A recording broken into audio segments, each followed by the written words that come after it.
요한복음 14장 1절부터 3절까지 말씀 가지고 두려움을 극복하는 것은 믿음입니다 라는 제목으로 말씀 증거하도록 하겠습니다. 요한복음 33번째 시간입니다. 그 심리학 용어 가운데 유기불안이라고 하는 말이 있습니다.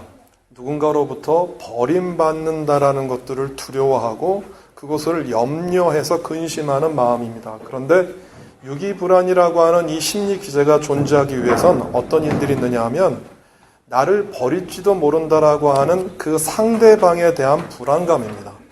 그 상대방이 나에게 신실하지 못했기 때문에 나를 버릴지도 모르고 내가 버려질지도 모른다라고 하는 불안감입니다. 그래서 이 유기불안에 휩싸이면 굉장히 누군가에게 집착하게 되어지고 어떤 사람한테 집착하지 않으면 중독이나 어떤 그 현상에 몰입하게 되어지는 그런 일들이 벌어집니다. 그런데 그 대상관계 이론에서는 이 유기불안을 어디에서부터 온다라고 끄집어내냐 하면 특별히 유아기, 그러니까 어린아이들 시기 가운데에서 생후 18개월에서 36개월까지의 그 관계가 어떤 관계냐 하면 그 격리 개별화의 시기입니다. 이 시기가 어떤 시기냐 하면 이제 어린아이가 태어나서 이제 18개월이 지나니까 걷기도 하고 움직이기도 하는데 그때 이 어린아이는 어떤 그 일들을 하기 시작하냐 하면 지금까지는 그 엄마가 나고 내가 엄마였다라고 하나라고 생각을 했었어요. 그래서 어린아이들은 자기 자신이 그 누구인지 정체성이 없다라고 말씀드리지 않았어요. 그런데 이 격리 개별화의 시기가 오면 어떤 일이 벌어지냐 하면 엄마와 내가 같은 사람이 아니라 다른 사람이구나라는 것을 느껴요. 그러면 그 다른 사람이라고 하는 그 시기를 엄마가 잘 이해하고 존중해주고 그것을 잘 보호해 주어서 이 아이가 엄마로부터 독립해 나가야 돼요. 그런데 요 시기가 되면 왜 그 말 있잖아요. 죽이고 싶은 3살이라고. 그러니까 이 아이들이 처음으로 자기의 의사 표시를 하고 의견을 표시하는 거예요. 그러니까 이 아이들이 지금까지는 말도 못하고 그러던 아이들이 요 시기가 되면 어떤 말을 하냐 하면 No. 싫어.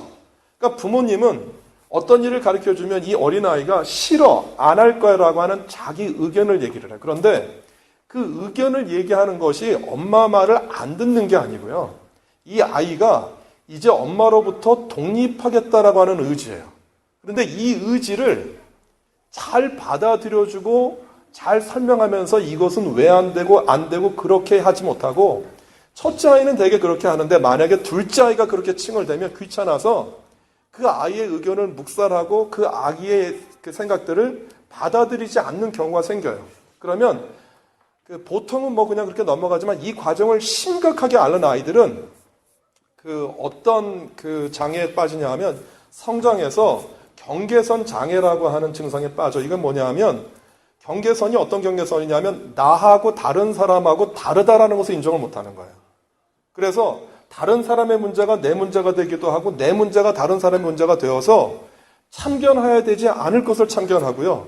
내가 지적하지 않아야 될 것을 지적을 하고 내가 말하지 않아야 될 것을 말하게 되어져요.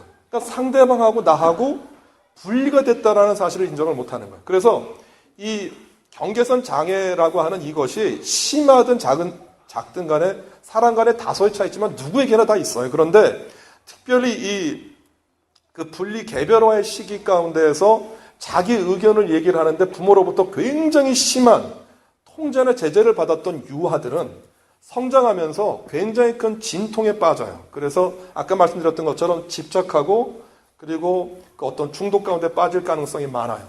그런데 이러한 유기불안이라고 하는 이 현상이 어린아이들이 자라는 과정들 가운데서만 일어나는 게 아니에요. 우리가 살다 보면 그 사람과 사람과의 만남 가운데서도 그런 두려움이 있어요. 저 사람이 나를 버릴지도 몰라. 이런 불안감을 오늘 본문에 나와 있는 제자들이 하기 시작한 거예요. 그러니까 예수님이 자꾸 내가 죽어, 내가 너희들을 떠날 거야. 이제 이 세상에서 너희들과 내가 이별할 거야 라고 자꾸 말을 하니까 이 제자들이 불안해졌어요. 불안해진 것이 오늘 본문에 나와 있는 예수님께서 이 14장에 있는 이 말씀을 하시게 된 배경이 되어지는 거죠. 그러면서 이렇게 불안해하는 제자들에게 예수님께서 말씀하셨던 그 말씀의 내용을 통해서 우리가 어떻게 그 두려움을 믿음으로 극복할 수 있는지 한번 은혜를 나누고자 합니다. 믿음은 두려움을 극복합니다. 오늘 설교의 제목이기도 합니다. 제가 말씀드렸죠. 지난주에 말씀드렸던 내용이기도 한데 예수님께서 최후의 만찬을 하시고 난 다음에 요한복음 14장부터 16장까지 말씀하시는 거예요.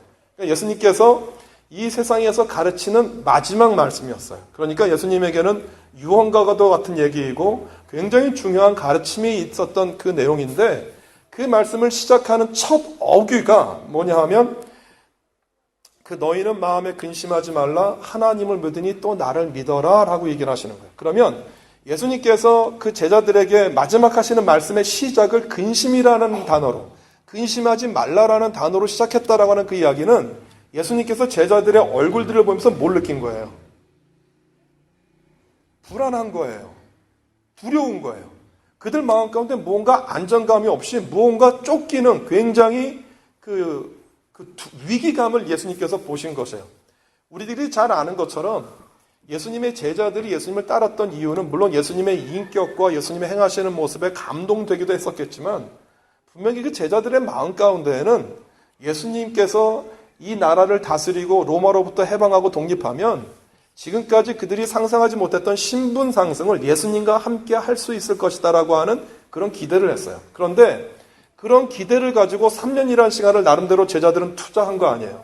베드로 입장에서 볼 때에는 자기 부인도 내팽개쳤죠. 그리고 고기 재배하던 배도 뒤로 했죠.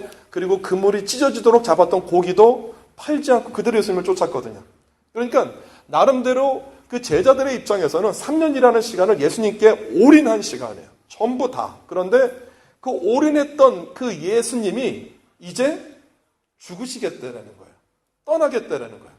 떠나시고 죽으시는 거 좋아. 그런데 우리들이 기대했었던 그런 신분 상승이 이루어지고 떠나면 좋은데 아무것도 안 해놓은 상태에서 그냥 떠나시겠다라고 얘기를 하는 거예요. 그러니까 제자들의 입장에서는 예수님이 지금 우리들을 떠난다라고 하는 부재의 경험이 그들로 하여금 불안하게도 했겠지만 더 큰 두려움과 더 큰 불안은 뭐냐 하면 그러면 우리가 3년 동안 예수님을 쫓았던 결과는 뭔데? 내가 예수님을 3년 동안 이렇게 죽도록 따라다녔는데 이제 예수님이 그냥 홀로 십자가에 못 박혀 죽으신다라고 하면 우리는 뭐가 되는데? 예수님이 계시지 않는다라는 부재의 경험도 그들의 마음을 짓눌렀고 더 큰 두려움은 내가 3년이라는 시간 동안은 이렇게 모든 것을 다 투자해서 예수님을 따라다녔는데 이제 내가 지나왔던 3년이라는 시간은 뭐가 되는 거야? 이제 이렇게 내가 집에 돌아가면 나는 베드로 같은 경우에 부인 얼굴 어떻게 봐? 자식 얼굴도 어떻게 봐? 이런 두려움과 불안이 그 제자들의 모습과 얼굴 가운데 가득했다라고 하는 거예요. 가득했다. 그런데 예수님께서 그러한 제자들을 보시면서 오늘 하셨던 말씀이 뭐냐 하면 너희는 마음에 근심하지 말어.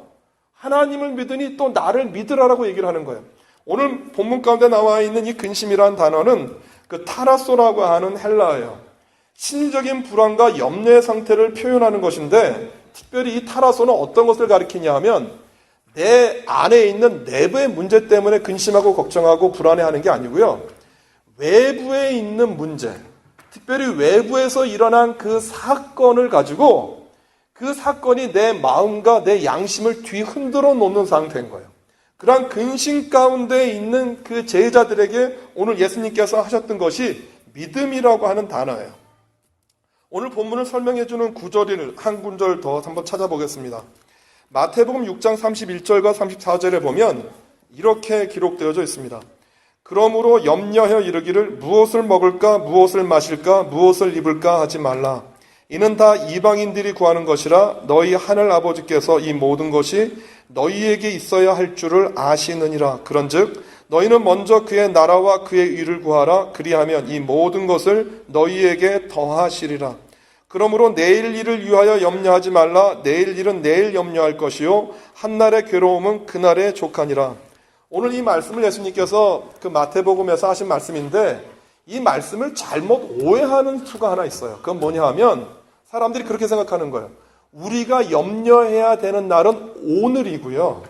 내일은 염려하지 않아도 된다라고 생각하는 거예요. 그러니까 염려라고 하는 이 단어를 시간에다 맞춰놓고 오늘은 염려해도 되지만 내일은 염려하면 안 되는 날이라고 그렇게 시간상 구분을 해놓는 거예요. 그 뜻이 아니에요. 여러분, 오늘 이 말씀이 있기 전에 예수님께서 무엇을 먹을까, 무엇을 입을까, 무엇을 마실까라고 하는 의식주의 문제를 얘기를 하셨거든요.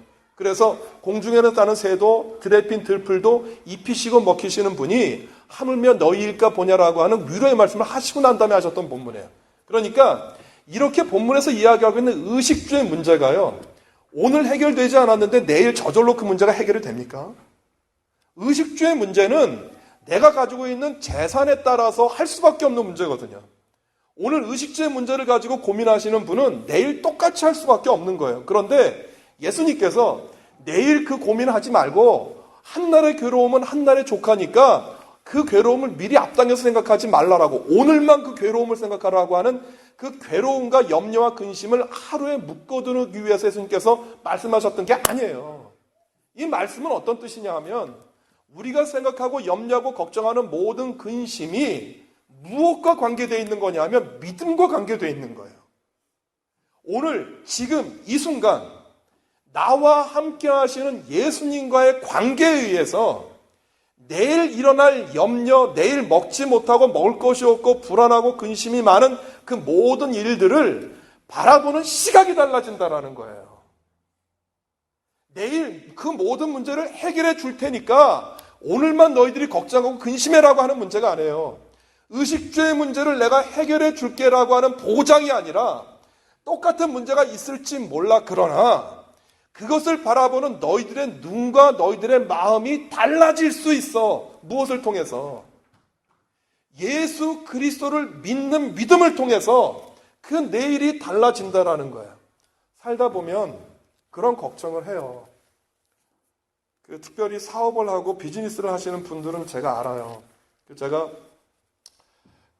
공장에서 일을 하지만 어쩔 때는 그런 생각이 들어요. 그 회사를 운영하는 사장의 마음보다 제 뱃속이 더 편할 때 많아요. 일하는 근로자들은요, 내가 일한 거 그냥 받으면 돼요. 그러나 그 사업을 경영하는 분들은 이것저것 생각할 게 정말 많거든요. 아까 우리 홍경원 집사님 글을 쭉 읽어주시면서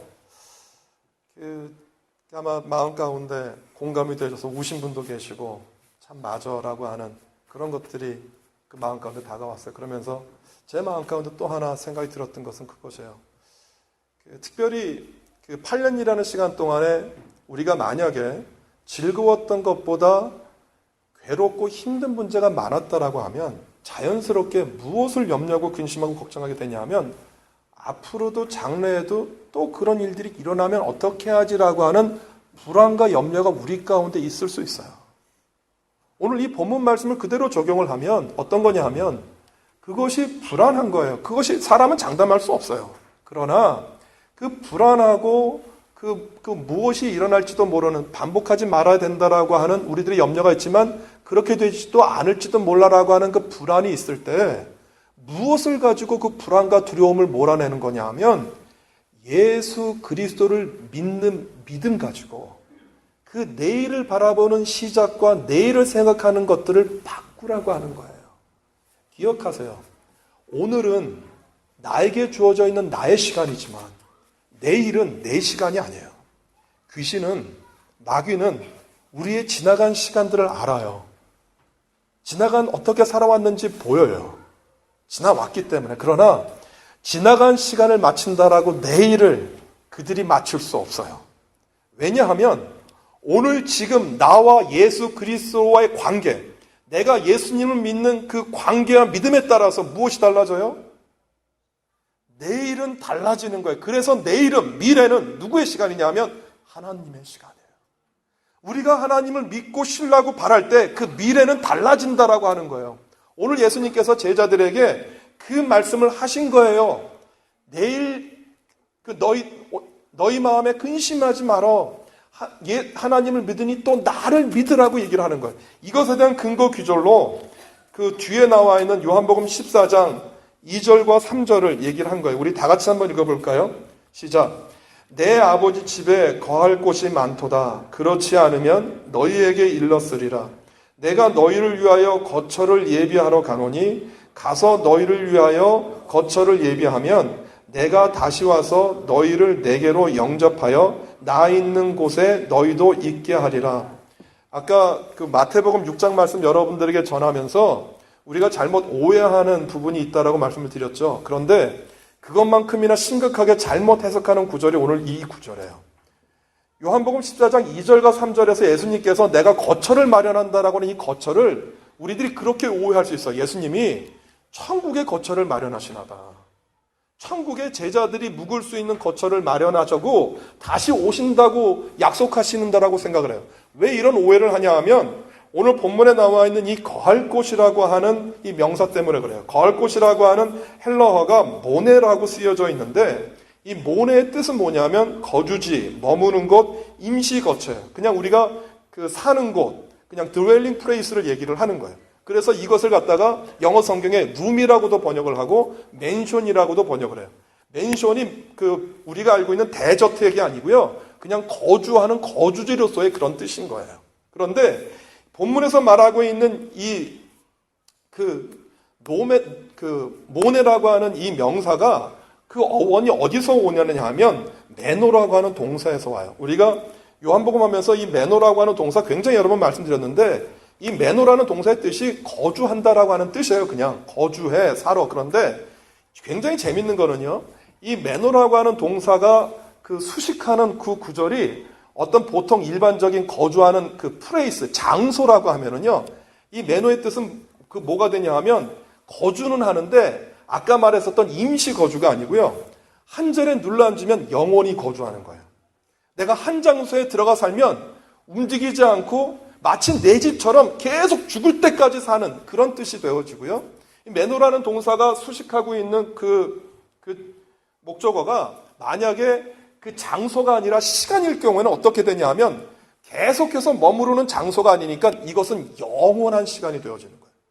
영원한 시간, 끝이 없는 그 멸망하지 않는 계속 되어지는 영원한 시간이 되어지는 거예요. 그러니까 예수님께서 오늘 너희들에게 거할 곳을 마련한다라고 하는 그 뜻이 뭐냐 하면 너희들이 거주할 그 임시 거처가 아니고요.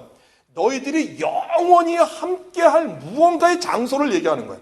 여러분 이게 말이 된다고 생각하세요? 천국에 제자들이 묵을 방이 없어서 천국에 제자들이 거할 수 있는 거처가 없어서 예수님이 천국에다가 집 짓고 다시 그 집이 완성되어지면 제자들을 데리러 오신다라고 생각을 하세요? 이건 논리상 말도 되지 않는 거예요. 그러니까 제자들이 묵을 곳이 없어서 천국에 그들이 묵을 수 있는 방을 마련한다라는 뜻이 아니라 너희가 영원히 살 수 있는 그 길, 너희가 하나님과 연합해서 영원히 함께하는 그 길을 내가 만든다라는 거예요. 지금 그것을 내가 하러 간다라는 거예요. 이게 뭐예요? 예수님이 이 땅에 오신 목적은 예수님과 우리를 화해시키고 화목시키는 일 아니에요? 그런데 우리가 예수님과 화목되지 못하고 하나 되지 못하는 이유는 단 한 가지예요. 무엇 때문에 그래요? 우리가 하나님의 자녀이고 하나님과 연합된 자인데 그 하나님과 하나 되지 못하는 이유는 우리 안에 있는 죄 때문에 그렇거든요.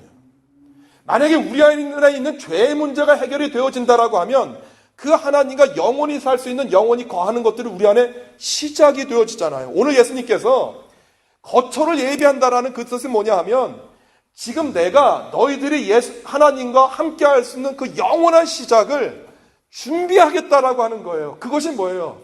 십자가에서 죽는 죽음이고 보혈을 흘림으로 너희 죄를 사해 주겠다라고 하는 예수님의 말씀이었거든요. 그래서 그 얘기를 하신 거예요. 지금 너희는 마음에 근심하지 말어. 하나님을 믿으니 나를 믿으라고 하는 거예요. 나를 믿어. 나를 믿고 너희 안에 있는 죄사함을 받고 무엇이? 하나님과 너희가 하나 되었다라고 하는 사실들을 믿으라고 얘기를 하는 거예요. 오늘 이 말씀을 그대로 오늘 여러분들을 예배 나온 여러분들에게 그대로 적용을 하면 우리들이 살면서 염려하고 걱정하고 근심하는 일들이 한두 가지입니까? 제가 여러 번 말씀드리지만 제일 내 말 듣지 않는 사람이 누구예요? 결혼한 분들에게 있어서. 내 말 제일 듣지 않는 사람, 내 남편과 내 아내거든요. 그리고 두 번째로 말 안 듣는 사람은 어떻게 보면 가장 행복해야 될 구성 공동체, 가족 공동체가 나를 가장 근심하고 염려게 하는 대상들이 됐더라고요. 만약에 그들이 오늘까지 변하지 않았으면 내일도 어떨 가능성이 큰 거예요. 변하지 않을 가능성이 굉장히 큰 거거든요. 그러면 그들이 변하지 않을 것이기 때문에 염려하고 걱정하고 근심하지 말라라고 하는 거예요. 너희들이 나를 믿으면, 내가 너희들의 죄를 사해 줬다라고 하는 사실을 믿으면 이제 너희들이 하나님과 하나가 되었기 때문에 근심과 염려와 다가올 미래에 대한 불안감이 있을 때 그 문제를 누구 앞에 가지고 나가라고 하는 거예요? 하나님 앞에 가지고 나아가. 너희들이 하나님 앞에 가지고 나아가지 못하니까 나에게 가지고 와. 내가 하나님과 하나이잖아. 나를 통해서 하나님을 봐. 하나님의 사랑이 너희들에게 의식임이 되어지고 그것을 믿지 못하겠거든. 나를 통해서 그 하나님의 사랑을 확인해. 내가 너희들을 포기할 것인지, 내가 너를 버려둔 채로 내가 돌아보지 않을 것인지 의심하지 마라. 내가 너를 지키고 내가 너를 돌보고 내가 너를 책임질 거야 라고 하는 그 사실들을 믿으라라고 하는 거예요. 오늘 여러분들에게 불확실한 미래가 있어요. 우리 교우 가운데 제가 이번 주 전화 통화를 하면서 얘기를 했어요. 예정했던 그 일들이 다 수포로 돌아가고 다 안 됐어요. 걱정과 근심이 가득했어요. 그래서 제가 그냥 하나님한테 그렇게 기도를 했어요. 어떻게 기도했냐면, 하나님, 어떻게 하죠? 이것이 될 줄 알고 그 부족한 그 가운데서도 다 모든 것도 전부 샀는데 하나님 어떻게 하죠? 여러분, 제가 해줄 수 있는 게 뭐가 있겠어요? 제가 돈이 많아서 뭐 다른 가게를 여세요라고 제가 뭐 보증금을 내드릴 수 있겠어요? 뭘 할 수 있겠어요? 근데 제 안에 주님으로 들려오는 말씀은 단 한 가지였었어요. 네가 뭘 할 수 있겠어? 기도해. 무엇을 어떻게 기도해요? 그가 가지고 있는 현실에서 미래에 대한 두려움과 염려 가운데 빠지지 않고 지금까지 그를 붙잡아 주셨던 하나님을 믿을 수 있도록 기도해. 하나님을 붙잡을 수 있도록 기도해. 그 하나님이 우리를 인도하신다는 사실들을 믿을 수 있도록 기도해. 여러분, 그것이 우리들의 삶과 인생을 변화시켜요. 믿으세요? 여러분, 다윗을 괴롭히는 대상이 누굽니까? 사울이거든요. 세상의 계산으로, 세상의 이성으로 판단을 하면 나를 괴롭히는 사울을 지금 죽이면 다윗은 지금 도망치는 이 10년의 그 도망자의 신분을 끝낼 수 있어요. 그 사울이 용변보로 다윗이 묵고 있는 동굴 안에 혼자 들어온 거예요. 이건 하나님 앞에 물어볼 가치가 아니고요. 사울이 나한테 했던 짓 생각하면 당장 사울을 죽여도 그 어느 누구도 내가 잘못했다라고 말할 사람은 없거든요. 그런데 그 순간 다윗이 사울을 자기 손으로 죽이질 않아요. 그러면서 뭐라고 하나님 앞에 기도를 하면, 하나님, 내가 저 사울을 내 손으로 해결하지 않고 이 모든 관계의 문제를 하나님께 맡긴다라는 거예요. 여러분, 다윗이 이 얘기를 할 수 있었던 것은 뭐냐 하면 다윗이 알았던 거예요. 분명히 사무엘이 자기에게 왕으로 기름 부어 세운 자라고 이미 기도하고 축복했지만 자기가 이스라엘의 왕이 되는 것은 내 능력과 내 실력이 아니다라고 하는 거예요.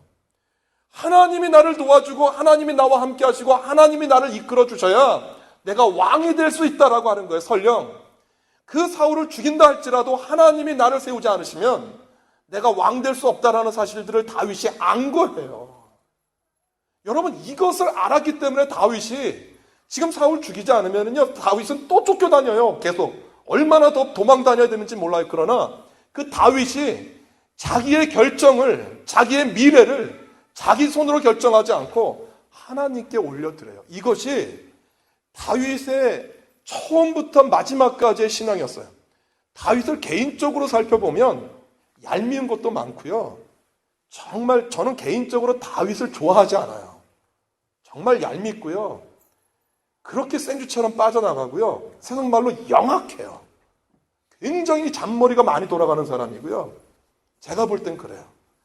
인간적으로는 다윗 안에 큰 매력이 없어요. 그런데 그 다윗이 하나님 앞에 인정받았던 길은 단 한 가지예요. 다윗이 실수하고 잘못해서 넘어지기는 하지만 그 어떤 순간에도 하나님을 믿는 그 믿음은 그가 포기하지 않아요. 보통 사람 같으면 우리 안에 밧세바를 범하고 난 다음에 자기의 죄가 드러나면 그걸로 포기해요.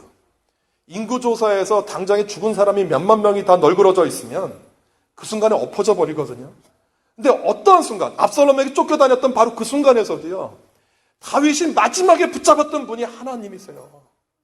그 하나님을 믿었던 그 믿음, 신앙, 신뢰가 다윗을 다윗되게 만들었던 거예요. 기억하세요. 우리들의 인격, 우리들이 가지고 있는 지혜, 우리들이 가지고 있는 지식, 우리가 가지고 있는 경험이 미래를 바꿀 수 있다고 생각하세요? 그 경험과 우리의 지식과 우리가 가지고 있던 지식이 우리의 미래를 두려움에서 평안으로 바꿀 수 있다고 생각을 하세요? 천만에요. 그건 되지 않아요. 우리의 미래, 두려움과 염려를, 근심과 걱정을 소망과 기쁨으로 바꿀 수 있는 유일한 한 길은 예수 그리스도를 믿고 신뢰하는 거예요. 지금까지 내가 경험했던 경험보다도, 신뢰했던 신뢰 대상보다도, 사람보다도, 그 어떤 사람들보다도 다시 한번 주님 앞으로 돌아가는 거예요. 혹시 여러분들 가운데 미래가 두려운 분들 계세요? 미래가 염려되고 걱정되고 근심되는 분들 계세요? 여러분들에게 제가 그 두려움을 해결할 수 있는 즉답은 드릴 수는 없지만 그것을 피해갈 수 있는, 두려움에서 벗어날 수 있는 제안을 하나 드려요. 그 답은 예수 그리스도 안에 있어요. 예동교회가 이제 새롭게 이제 9년차를 향해서 나아가요. 오늘 말씀 원래는 7절까지 하기로 했었어요. 그런데 말씀을 준비하다 보니까 말씀이 너무 길어질 것 같아서 반으로 나눴고요. 반으로 나누면서 그 마지막을 어떻게 마감할까 하다가 예동교회를 주님 앞에 올려드리자라는 생각 들었어요. 서두에서도 우리 홍경원 집사님 말씀하셨지만 우리 안에 있었던 어떤 그 많은 상처들과 아픔들이 있잖아요. 그런데 여러분 그건 다 지나간 거예요. 이미 흘러간 거예요. 주님은 오늘부터 시작하는 새로운 미래를 여세요. 그런데 만약에 그 새로운 미래를 여는 그 창문에서, 그 문에서 혹시 여러분들이 가지고 있었던 지혜, 지식, 경험, 이런 일들은 이렇게 대처해야 돼 라고 하는 여러분들의 생각이 있다라고 하면 그 미래는 똑같아요.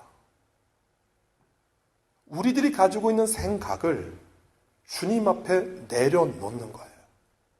그것이 걱정이 되었든 근심이 되었든 두려움이 되었든 어쩌면 반복할지도 모른다라고 하는 나름대로의 어떤 그 괴로움과 아픔이든 그 모든 상처들을 전부 묻는 거예요.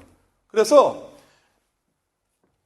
그 야곱이 그 세겜성을 떠나면서 그가 가지고 있던 모든 장신구를 그 성에 묻어두었던 것처럼 새로운 날을 시작하면서 우리들이 해야 되는 일들 가운데 한 가지는 우리가 가지고 있었던 모든 경험들, 그것이 즐거움이 되었든 기쁨이 되었든 슬픔이 되었든 아픔이 되었든 오늘 여기에 다 묻는 거예요. 여기에 다 묻고 시작하는 다음 주부터는 어떤 거예요? 새 날이에요. 누구 안에서? 예수 그리스도 안에서 새 날이고요. 그 새 날이 시작될 수 있는 단 한 가지의 조건은 내가 예수 그리스도를 믿고 신뢰하는 것이에요. 그 믿음이 새 날을 열고요. 그 믿음이 새로운 날을 우리에게 소망하게 하고요. 그 믿음이 우리로 하여금 새로운 날들을 꿈꾸게 만들어요. 혹시 여러분들 가운데 아픈 분들 계실지 모르겠어요. 내 몸이 아픈데요. 내 몸은 내일도 아플 거고 내일 모레도 아플 거고 1년 뒤에도 아플지 몰라요. 여러분 그것은 내일 일이고요. 오늘 내 아픔, 내 몸에 가지고 있는 병, 걱정과 근심 모든 것들을 다 어디에다 묻으라고요?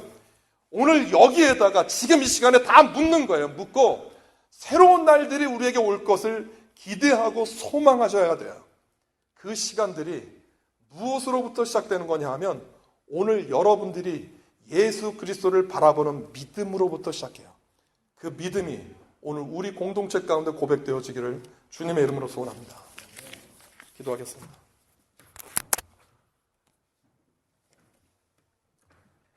사랑과 은혜가 많으신 하나님, 너희는 마음에 근심하지 말라. 하나님을 믿으니 또 나를 믿으라고 말씀하셨던 이 약속의 말씀을 우리들이 받아들입니다. 우리 마음 가운데 새깁니다. 주님, 지나간 날들 동안 함께 하셨던 하나님께 감사합니다. 감사와 아픔과 걱정과 기쁨 모든 것들을 오늘 이 시간 이 예배당에 묻고 새로운 날들을 시작하실 주님을 바라보겠습니다. 소망하겠습니다. 믿음 가지고 주님 앞에 나아가겠습니다. 주여 믿음으로 고백하는 우리들을 축복하여 주시고 새로운 날들을 여실 하나님을 기대하겠습니다. 감사합니다. 예수님의 이름으로 기도드립니다. 아멘.